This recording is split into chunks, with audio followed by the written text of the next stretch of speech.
汉字的字听起来是不是有点霸气？它的本意可是失去。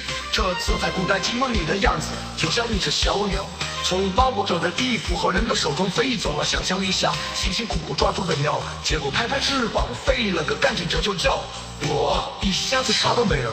到修正问题时候，那只鸟飞得更巧。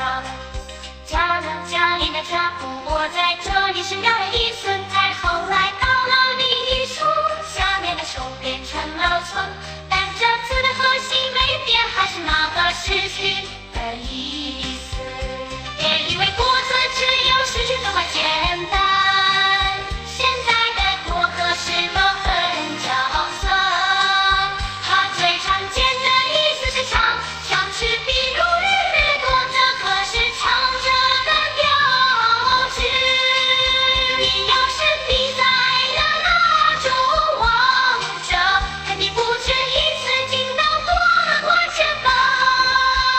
这个字正好说出了你心里的目标。多字的用法真是花样百出，开头、中间、结尾它都能婉转。开头的词，譬如夺取，就是要啥有啥的节奏；夺冠，这就是官军的节拍。中间的词更有戏，比如光彩夺目，就是那种亮瞎眼的光芒；还有争权夺利，职场那么的日常操作。至于结尾的词，争夺、夺夺、日夺，全是你争我夺，绝不放手的感觉。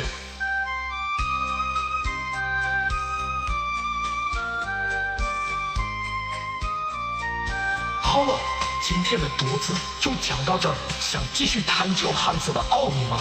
那就别忘了点赞、关注。下次咱们继续说文解字，看汉字里的更多惊喜。